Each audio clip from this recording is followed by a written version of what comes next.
Medieval Chronicles presents. In every cold stone of a cathedral, in every battlefield wrapped in mist, and in every silent corner of a convent, there were women whose voices echoed beyond their own time. They were saints, warriors, and rebels. In the Middle Ages, an era when the path of women was drawn in narrow lines between devotion, marriage, or silence.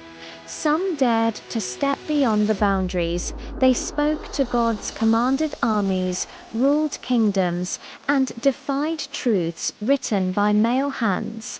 They carried not only swords, but ideas. They wore not only veils, but courage. Today, their names often sleep between the lines of history books. But here, we awaken them. We will walk through the shadows and the light of the medieval world to discover the women who refused to be silent. This is chapter 3 of our journey: Saints, Warriors, and Rebel Voices. The saint was not merely a woman of faith. She was a force that shaped the spiritual heartbeat of an era. In a time when silence was expected of women, she spoke with divine authority. Her power did not come from crowns or swords, but from visions, prayers, and an unshakable belief that her voice mattered. One such voice rose from the quiet hills of the Rhineland. Hildegard of Bingen Abbess, visionary, composer, healer. She saw the world not just as it was, but as it could be. In her visions, she painted the cosmos as a living tapestry of light and meaning. In her letters, she spoke to kings and popes as an equal. In her music, she wove divine breath into melody. Her words traveled beyond the convent walls, unsettling men who had never imagined that a woman could interpret the voice of God. Yet Hildegard did not ask for permission, she declared. She did not whisper, she proclaimed. And the medieval world had no choice but to listen. Centuries later, in Italy, another woman would rise with the same fire burning in her chest. Catherine of Siena, a mystic who walked barefoot through streets of turmoil. In a time when power sat in the hands of men cloaked in crimson and gold, she stood before them as a daughter of the people. She spoke to cardinals, confronted popes, and inspired movements of faith and reform. Catherine fasted, prayed, and burned with a clarity that made even the most powerful tremble. To some, she was a saint. To others, a dangerous voice. But no one could ignore her. The saint archetype is not about submission. It is about transcendence. These women used the only weapons society allowed them: their faith, their words, their visions, and turned them into instruments of power. Through them, the medieval world witnessed something extraordinary: a woman who could stand before thrones and altars and not bow. The warrior was never meant to exist, yet she did. In the medieval world, a woman's hands were meant to hold rosaries, not swords. Her place was beside the hearth, not the battlefield. But some women forged in fire, not fear, rewrote those unspoken rules. Joan of Arc was only a teenager when she declared that she heard the voice of heaven. In a kingdom torn by war and doubt, she stood before generals and kings with nothing but her conviction.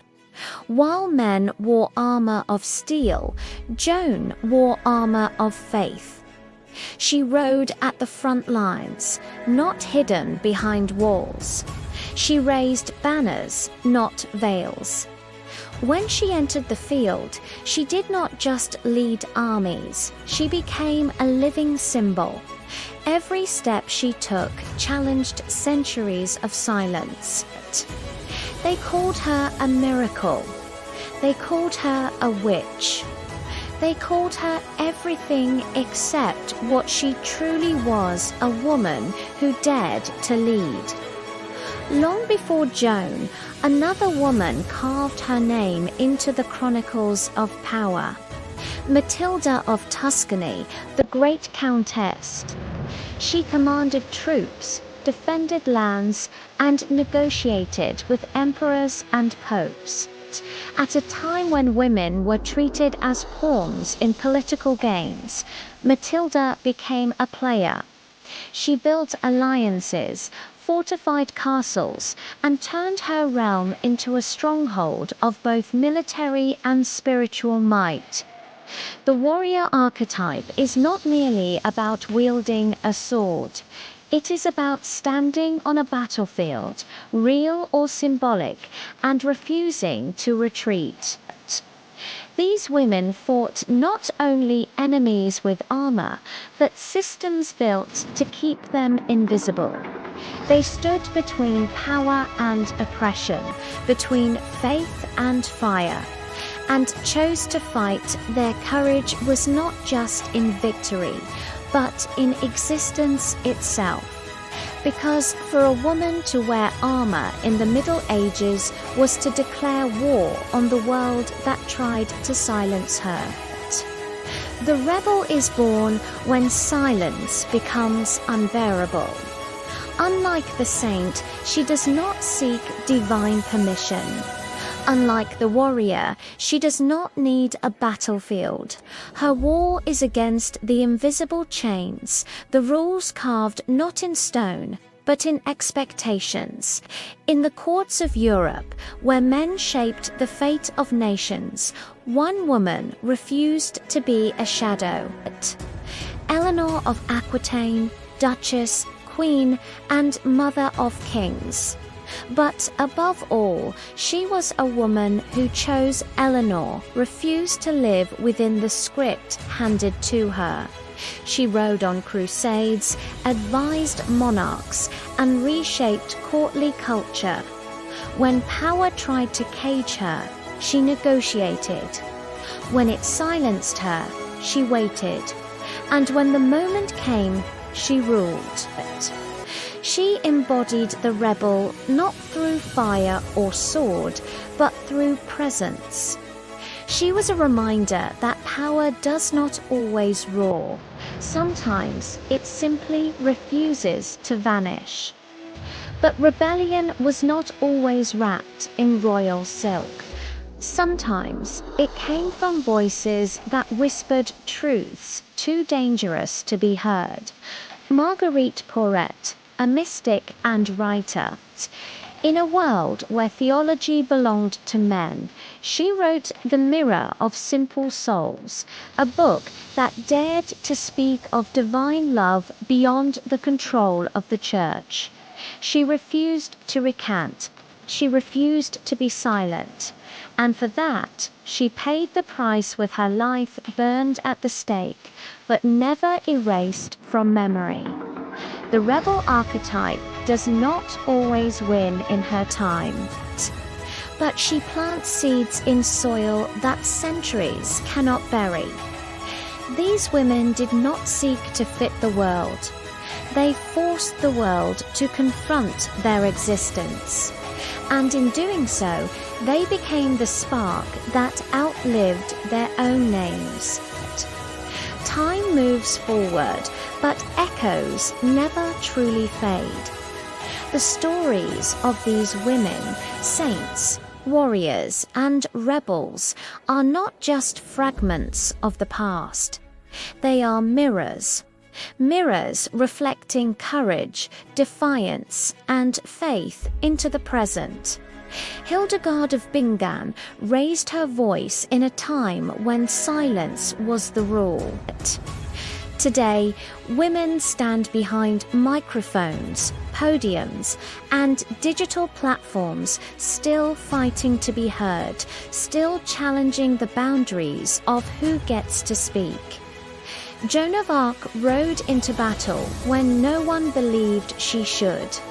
Today, women lead armies, movements, communities, and revolutions, often facing the same disbelief, the same resistance, the same weight of expectation. Eleanor of Aquitaine and Marguerite Porete defied the systems that tried to define them, and today millions of women continue that rebellion, not with swords, but with education, art, politics, and truth. History remembers kings for their power, but the world was transformed by those who dared to exist against the current. These medieval women did not simply live in their time, they rewrote it.